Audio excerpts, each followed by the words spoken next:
In celebration of Disneyland's 70th anniversary, the Walt Disney Family Museum's collections team brought us into their archives to show us a few of the Disneyland-related artifacts that the museum has acquired.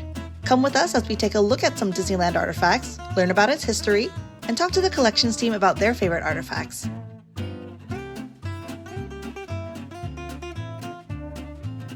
This cell of Mickey Mouse playing the piano is from a 1955 episode of Mickey Mouse Club.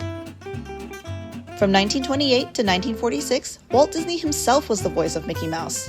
With the rising success of his company, Walt didn't have the time to regularly voice the character anymore and handed the reins to Jimmy McDonald in 1946. Despite Walt being even busier during the development of Disneyland, he reprised the role of Mickey for Mickey Mouse Club in 1955, the same year that Disneyland opened. Here we have a stack of concept art done by Disney artist Bruce Bushman, highlighting the design process behind the Pirate Wax Museum that would later become the Pirates of the Caribbean attraction. We'll pass the mic off to Registrar Alyssa to talk more about these artifacts. The artist on all of these concept pieces we have here today was Bruce Bushman. He was clearly put on for developing this really early concept work for Pirates of the Caribbean. So originally they thought that it could be interesting to show scenes with wax figures, wax pirates, that depicted real, kind of historical lore figures in pirate history. Here we have the design of a walkthrough. You can follow the imaginary path all the way through from the entrance here. You've got this great little U-turn to immerse yourself into the ride. You go across into the pirate ship, down into the pier. You're gonna find yourself past the grog shop, the sacking and burning of a city, through a scene of sand and pebbles and bearing loot, all the way into this cypress swamp, and then this, I'm sure, very dramatic final scene of a battle for the defense of New Orleans. It's amazing that this ride was originally finished in 1967, but this concept work goes back, a decade earlier. We get this wonderful opportunity to see how the ride changed and metamorphosized over time.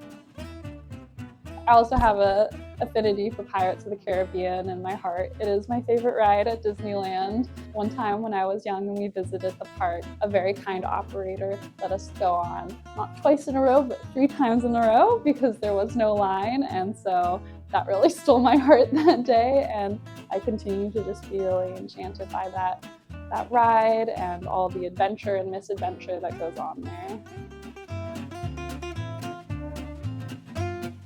Here you'll see several handcrafted pieces of a series of store facades created for the planning of Main Street USA in Disneyland. Lightweight and fragile, these mini facades show the design process for Main Street USA step by step. The artist created duplicates of each facade, one painted and the other unpainted.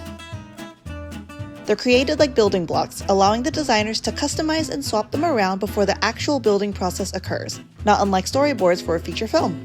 One thing for sure is that no matter what order these facades are placed in, they evoke the same turn-of-the-century town feeling that Walt intended.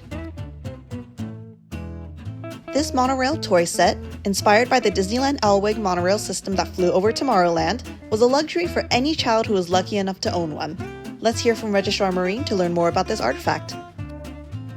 Today we are looking at the Disneyland Alweg monorail electric train set, which was gifted to the museum by Walt Disney's grandson, Walter Miller.